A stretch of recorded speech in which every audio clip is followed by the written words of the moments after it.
श्री बद्रीनारायण के चरणों से अलकनंदा नदी, माँ अलकनंदा बहती है वहां से। आपने क्या कर दिया कि जो माँ अलकनंदा का जो चौड़ाई थी, उस कंस्ट्रक्शन की वजह से 3 मीटर उनकी चौड़ाई कम कर दी। उसका स्पान, जो उसका नैसर्गिक प्रभाव जो था, उस प्रभाव को भी आपने सकरा कर दिया। ब्रह्म कपाल के ठीक ऊपर श्री नारायण का मंदिर है, तो ब्रह्म कपाल को भी खतरा है, तप्त कुंड को भी खतरा हो गया, और श्री नारायण की मंदिर को भी वहां पे खतरा हो रहा है। वहां पे लोग अपने पितरों के तर्पण के लिए आते। अगर इन जगहों को क्षति बनेगी तो बद्रीनाथ से जाने का तो कोई मतलब ही नहीं बनता है। नमस्कार, मैं अभिषेक उपाध्याय। आप देख रहे हैं टॉप सीक्रेट। मेरे साथ में जुड़े हुए हैं लखपत सिंह बुटोला साहब, जो बद्रीनाथ से ही एमएलए हैं उत्तराखंड से। जोर शोर से वहां के मुद्दे उठाते आ रहे हैं। और बद्रीनाथ में इस समय सबसे बड़ा मुद्दा चल रहा है मास्टर प्लान का। जो विकास बद्रीनाथ के करने की बात की जा रही थी, बद्रीनाथ का विकास होगा, वहां की रोड कनेक्टिविटी, वहां का पर्यावरण संतुलन, बहुत सारी बातें वहां पर कही गई थी। जमीन पर क्या हुआ है, बुटोला साहब इस बात को लगातार उठा रहे हैं। लखपत सिंह बुटोला साहब लगातार ये मुद्दा उठा रहे हैं और इस मुद्दे पर नए नए तथ्य वो जानकारी में रख रहे हैं। बद्रीनाथ देश भर से लोग जाते हैं। ऐसे में बुटोला साहब, मेरा पहला सवाल यही है कि मास्टर प्लान को लेकर के सबसे बड़ा सवाल क्या है आपका? इनके पहले तो मैं तमाम देशवासियों को, सनातन संस्कृति के मानने वालों को, वैकुंठ धाम की तरफ से सबको प्रणाम करता हूँ। मेरा जो मुख्य उद्देश्य और जो चीजें देखी, दो पिछले जो 2022-23 में माननीय प्रधानमंत्री जी के नेतृत्व में, और उनके जो प्रोजेक्ट था, ड्रीम प्रोजेक्ट था कि बद्रीनाथ मास्टर प्लान के माध्यम से बद्रीनाथ का सौंदर्यीकरण, नारायण की भूमि का सौंदर्यीकरण किया जाए।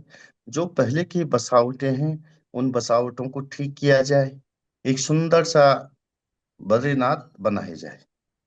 और उसको लिए जो मास्टर प्लान लागू किया गया, लोगों ने बहुत सारी अपनी मकान दी, पंडा पुरोहित समाज ने अपने घर परिवार दिए, लोगों ने अपनी दुकानें दे दी, रोजी रोटी की सारे संसाधन दे दी।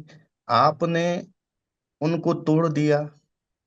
और जो पीएमओ की निगरानी में हो रहा है, पूरे पीएमओ की मॉनिटरिंग हो रही है, उसके बावजूद भी जो मंदिर परिसर के चारों ओर जो लोगों की पुरानी बसावट थी वो सारी तोड़ी गई है।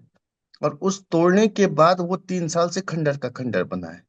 यदि आप नारायण के दर्शन करने आते हैं, श्री नारायण के दर्शन करने आते हैं, तो आप जो फोटो लेते हैं, तो जो आसपास के जिसको मास्टर प्लान में आज तक 2025 में खत्म हो जाना चाहिए, जो 3 साल का इनका प्रोजेक्ट था, 450 करोड़ का, वो 600 करोड़ से ऊपर चले गया, लेकिन अभी तक वहां पे कोई काम नहीं हुआ है, उसका सौंदर्यीकरण नहीं हुआ है। जो वहां पे पंडा पुरोहित समाजों को लेकर के कहा गया था कि 3 साल में आपके रहने की व्यवस्था की जाएगी, लोग के परिवार एक ही कमरे दिए गई, उसी में उनकी बहू रह रही, उसी में बिटिया रह रही, उसी में उनके नाती रह रहे, उसी में बुजुर्ग लोग रह रहे। ठंड के समय पे भी ऐसी परिस्थितियां बनी हुई। एक तो ये है, जिनकी दुकानें तोड़ी गई उनको दुकान देने की बात कही गई थी। एक तो ये मामला है। तो इस मामले में अभी भी 20-30% से ऊपर काम नहीं हुआ, जबकि इस प्रोजेक्ट को 2025 में खत्म हो जाना चाहिए था। ये आप बड़ी बात जब कह रहे हैं। मान्य आप प्रधान कह रहे हैं टोला साहब कि 2025 में ये प्रोजेक्ट खत्म हो जाना चाहिए। और जो घर तोड़े गए थे, ये एक बड़ा मसला। आप जो कह रहे हैं जो घर तोड़े गए, इसमें पुरोहित पंडा उनके भी घर थे, आज तक वहां पर घर तोड़ने के बाद जो कंस्ट्रक्शन होना चाहिए वो नहीं हुआ है। वादा क्या किया गया था, जरा मुझे आप ये समझाएंगे। जो आप ये सौंदर्यीकरण की बात कर रहे हैं, क्या वादा किया गया था बद्रीनाथ के लिए?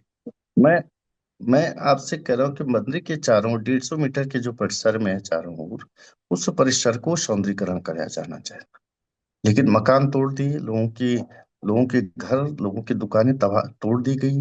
लेकिन उसके बावजूद भी मैं आपको वीडियो भेजूंगा, कोई भी किसी तरह की वहां पे व्यवस्थाएं नहीं की गई, न सौंदर्यीकरण किया गया। और जो सबसे बड़ा यक्ष प्रश्न है, उससे बड़ी जो चीज है वो ये है कि जब मास्टर प्लान में जो काम हो रहा है, और श्री बद्रीनारायण के चरणों से अलकनंदा नदी, माँ अलकनंदा बहती है वहां से। आपने क्या कर दिया कि जो माँ अलकनंदा का जो चौड़ाई थी, उस कंस्ट्रक्शन की वजह से 3 मीटर उनकी चौड़ाई कम कर दी। उसका स्पान, जो उसका नैसर्गिक प्रभाव जो था, उस प्रभाव को भी आपने सकरा कर दिया। और काम आजकल जो वहाँ काम चल रहा है, उस काम में जो नीचे नदी का एक किनारा है, वहाँ आपने काम करने के लिए सड़क रास्ता टाइप का सड़क बना दी, और पूरे नदी का जो प्रभाव है वो ब्रह्म कपाल के लिए, आपने तप्त कुंड के लिए उसका प्रभाव हो गया। और उसका प्रभाव यदि ब्रह्म कपाल और तप्त कुंड के लिए जाएगा, तप्त कुंड बाहर ब्रह्म कपाल के ठीक ऊपर श्री नारायण का मंदिर है, तो ब्रह्म कपाल को भी खतरा है, तप्त कुंड को भी खतरा हो गया, और श्री नारायण की मंदिर को भी वहां पे खतरा हो रहा है। अगर श्री नारायण की भूमि में के बाद अगर वहां पे सबसे ज्यादा माना जाता तो ब्रह्म कपाल को माना जाता है, और वहां पे लोग उन पितरों के तर्पण के लिए आते। अगर इन जगहों को क्षति बनेगी तो बद्रीनाथ से जाने का तो कोई मतलब ही नहीं बनता है। ये जरा ये श्री समझाइएगा, नारायण की आप ये जो बात कर रहे हैं श्री नारायण के मंदिर को खतरा, ब्रह्म कपाल के मंदिर को खतरा, ये जो आप खतरे की बात कह रहे हैं, ये क्या अलकनंदा नदी की जो धारा के साथ में, उसके जल के साथ में जो छेड़छाड़ हुई है उसके नतीजे से ये हो रहा है क्या? मैंने यही कहा है कि पहले तो जो श्री नारायण के चरणों से और तप्त कुंड और ब्रह्मकपाल के नीचे से जो नदी का प्रभाव, जो अलकनंदा नदी बहती थी, हम्म। उसको आपने सकरा कर दिया उस दूसरी साइड से। हम्म। मंदिर आपके माना आपके राइट में है, अगर ऐसे में आप मंदिर तो लेफ्ट की तरफ आपने कंस्ट्रक्शन करके, और उस कंस्ट्रक्शन को करने के लिए आपने नदी में आने जाने बड़े बड़े ट्रकों के जेसीबी जाने के लिए उस पर रास्ता टाइप का बना दिया टेम्परेरी। तो उसकी वजह से पूरा नदी का प्रभाव जो पूरे नदी का प्रभाव जो है वो बर्म कपाल की ओर आ गया है। हम्म। और ये परिस्थितियां अगर उस नदी को चढ़, पहले तो उसका स्पान कम नहीं किया जाना चाहिए था, क्योंकि कभी भी नदी बढ़ जाएगी, आज नहीं कभी भविष्य में उसके ऊपर जो दुकानें बनेंगी, जो हम्म। जो देवपात बनेगा, उसके अंदर जो मकाने बने, उनको भी खतरा रहेगा। तो नदी का जो नेचुरल प्रभाव, नैसर्गिक प्रभाव था, उसको एक तो कम नहीं किया जाना चाहिए था, हम्म। पहली बात है। दूसरी बात है, उस नदी का जो प्रभाव है उस पार जाने से जो वहां पे हमारे ब्रह्म कपाल है, हमारा जो वहां पे तप्त कुंड है, उसको खतरा हो रहा है। तो हम्म। मैंने ये कहा है कि भाई इसको इसको आप इसको आप जल्दी से जल्दी साफ कीजिएगा, इसको ठीक कीजिएगा। एक एक एक ये हमारे जो श्री नारायण के पास में जो हमारे पंच धाराएं हैं, हम्म। हम्म। जिससे श्री नारायण का, तो पंच धाराओं का भी जल स्रोत धीरे धीरे उसका रख रखाव न होने की वजह से उसका धीरे धीरे उसका जो पंच धारे हैं वो विलुप्त की ओर जा रहे हैं। हम्म। ये बहुत बड़ी चीज है। और जो मास्टर प्लान, जो बद्रीनाथ मास्टर प्लान है, उस मास्टर प्लान में एक बड़ी विसंगति ये भी है कि उसकी ड्राइंग गुजरात के लोग करते हैं, कंस्ट्रक्शन बाहर के लोग कर रहे हैं, ठेके बाहर के लोग कर रहे हैं। और क्या होता है, जब हम उनको कहते हैं भाई काम क्यों नहीं हो रहा समय पे, वो कहते हैं अजी हमें ड्राइंग ही नहीं मिली। अब हम्म। वो ड्राइंग क्यों नहीं मिल पाती, ये बहुत बड़ी बात है। एक बात मुझे आप और अकाउंटेबिलिटी ठीक बताइएगा, होनी चाहिए। आप बुटोला साहब, आप जो बता रहे हैं, मुझे केदारनाथ याद आ रहा है। जब केदारनाथ में आपदा आई थी, मेरे ख्याल से बात 2013 की बात है। तेरह। वहां मैं गया था, वहां पर मैं भी वहां मौजूद था, उस समय कवरेज के लिए गया था। वहां भी ये बात उठी थी कि ये जो नदियों के किनारे जो संकरे कर दिए गए हैं, उन पर गेस्ट हाउस और तमाम पनबिजली परियोजनाएं और बहुत सारी चीजें वहां बना दी गई हैं, नदी की धारा को के साथ छेड़छाड़ की गई है। वो भी एक वजह रही है जो आपदा इतनी बढ़ी, इतना विस्तार हुआ केदारनाथ की आपदा में। क्या आपको दिख रहा है कि बद्रीनाथ में उस सबक नहीं लिया गया केदारनाथ वाले हादसे से, यहाँ सौंदर्यीकरण देखिए, करते मैं आपसे ये जरूर कह रहा हूँ कि देखो, केदारनाथ की जो 2016 की 2013 की जो आपदा थी, उस समय ये एक प्राकृतिक आपदा जो आती हैं, उन आपदाओं में एक हमें सबक लेने की जरूरत इसलिए थी कि उस समय जब मान्य हरीश रावत जी, और तत्कालीन कांग्रेस की सेंट्रल में सरकार थी और स्टेट में सरकार थी, और उस समय माननीय मनमोहन सिंह जी ने, स्वर्गीय मनमोहन सिंह जो हमारे प्रधानमंत्री थे, उन्होंने 7,500 करोड़ का पैकेज दिया। और माननीय हरीश रावत जी के नेतृत्व में नीम ने दिन रात काम करके 2014 तक, आपने देखा वहां यात्रा, जिसको लोग सोचते 10 साल तक नहीं हो पाई, लेकिन उन्होंने शुरुआत करवाई।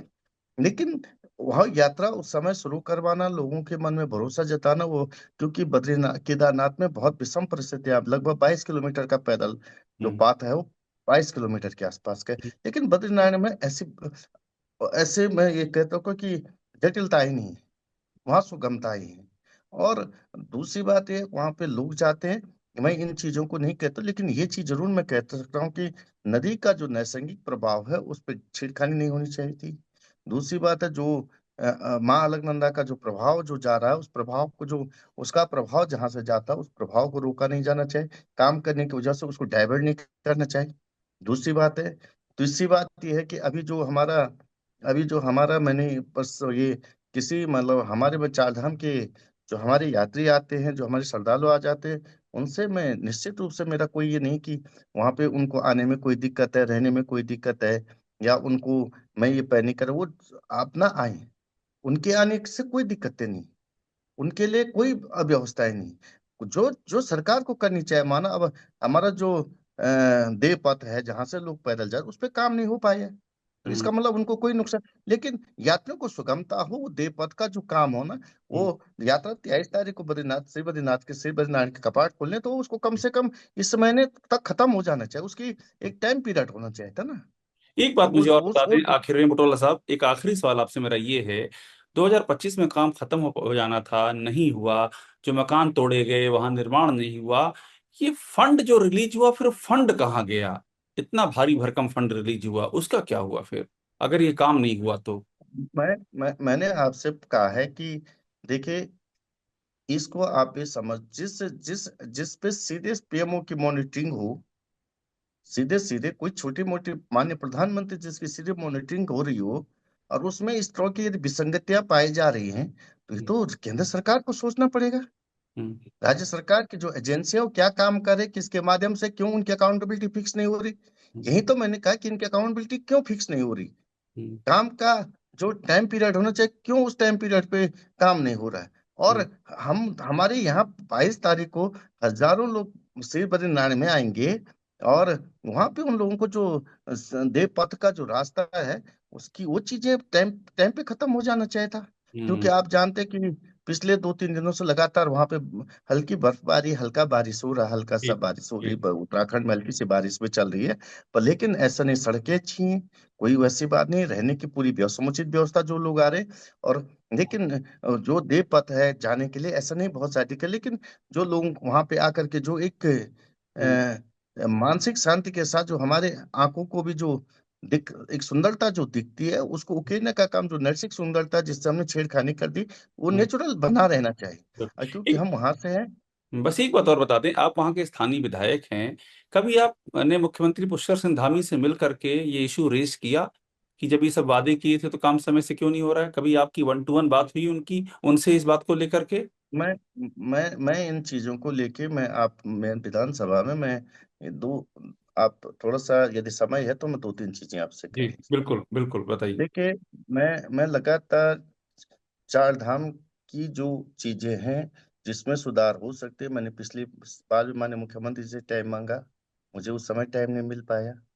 मैंने लगातार चार धाम की, क्योंकि मैं विपक्ष का विधायक हूँ, जी। और क्योंकि वैसे लोकतंत्र में पक्ष विपक्ष होना नहीं चाहिए, जब जनप्रतिनिधि चुना जाता तो समान चीजें, मुख्यमंत्री चाहे वो हमारे मुख्यमंत्री हैं, चीजें हम विकास की अपने लिए तो कोई मांगता नहीं, हम जनप्रतिनिधि तो जनता के लिए चीजें रखेंगी।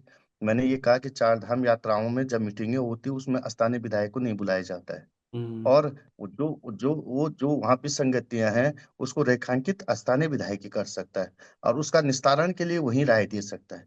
पहले तो ये है। दूसरी बात मैंने ये कहा कि भाई चार धाम जब आप लोग आते हैं, कई बार आप लोग भी चार धाम जब आते हैं, तो एक तो ऋषिकेश में कई सालों से बाईपास नहीं बना है, जिससे जब गर्मियों के दिन आते हैं तो लोगों के सैकड़ों किलोमीटर का लंबा जाम लग जाता है, तो जी। उसकी व्यवस्था होनी चाहिए। तो उससे बड़ी व्यवस्था क्या है कि इन्होंने 2022 के बाद, 21 के बाद रजिस्ट्रेशन की व्यवस्था करा दी, तो अब उसमें सीमित संख्या में लोगों को भेजने का काम कर रहे हैं। सनातन संस्कृति के जितने धाम है वहाँ कहीं भी संख्या को लेकर के किसी प्रकार का अवरोधक नहीं है, कहीं पे भी कैपिंग नहीं है कि भाई आप इससे ज्यादा नहीं जा सकते।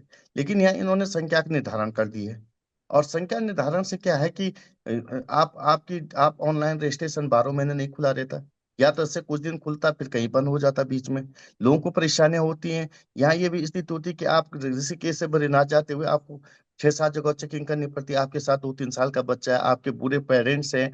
हम ये चाहते हैं कि भाई कम से कम यात्रियों को दिक्कत हो, क्योंकि धूप में आते लोग, गर्मी में होती है, यहाँ गर्मी होती है कई बार बहुत ज्यादा, और ऐसे पर इसमें छोटे बच्चे हैं, बुजुर्ग लोग हैं, तो उनको दिक्कतें नहीं होनी चाहिए। ये मैंने माने मुख्यमंत्री जी से कहा, रजिस्ट्रेशन मैंने कहा 12 महीना खुलना चाहिए। मैंने विधानसभा में भी कहा है। मैंने कहा भाई, जो लोगों की बार बार चेकिंग होती, लोग कोई लोग यहाँ उस मनोभाव से आते, उस आत्मीयता से आते, तो आत्मीयता बनी होनी चाहिए हमारे प्रति, हमारा स्वभाव और नेचर दिखना चाहिए कि हम देवभूमि के लोग हैं।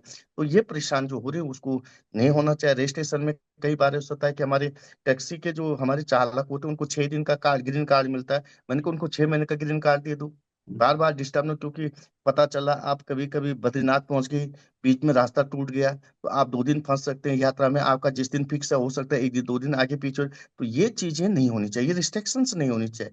इसको लेके मैंने बात कही है। चीजें विधानसभा में जहाँ पे अच्छे प्लेटफॉर्म हमको मिलते हैं, उसमें लगातार मैं कहने का प्रयास करता हूँ।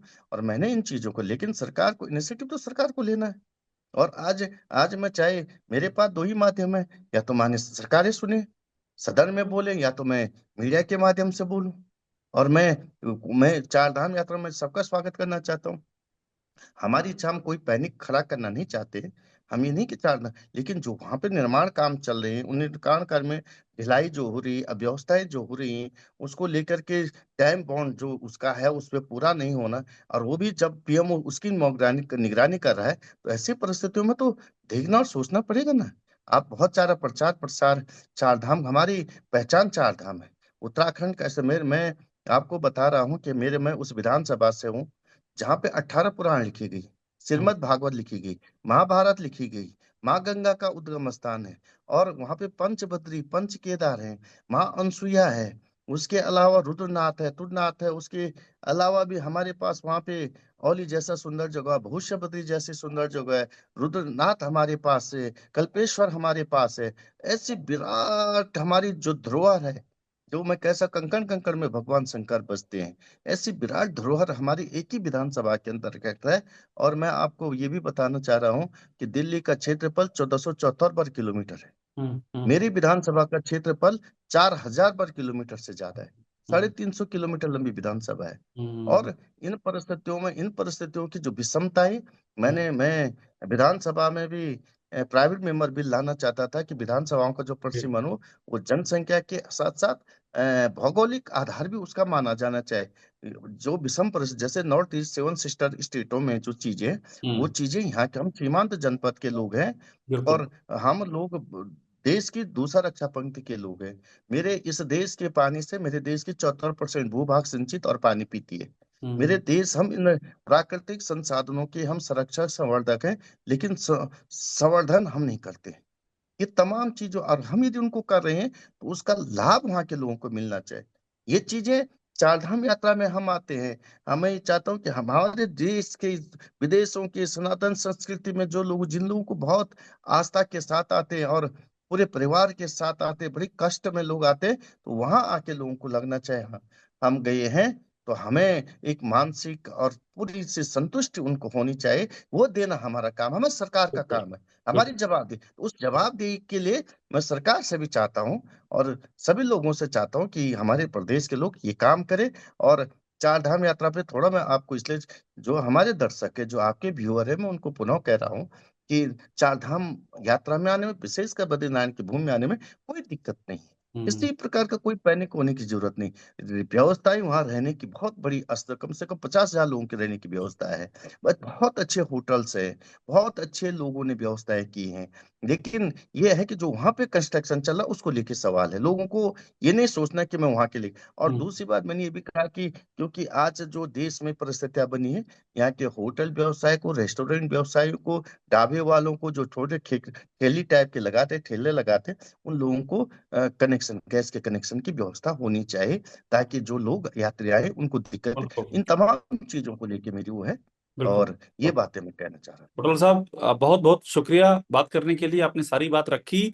हम कोशिश करेंगे आपकी बात उचित प्लेटफॉर्म पर जाए, और कम से कम जो वादे किए गए थे वो वादे जमीन पर उतरे हैं। और ये जो मुद्दा आपने उठाया है, ये एक ऐसा मुद्दा है जो उत्तराखंड में चर्चा और बहस का मुद्दा बना हुआ है, और ये आगे भी बना रहेगा, ऐसा प्रतीत होता है। बहुत धन्यवाद हमसे बात करने के लिए, पटोला साहब।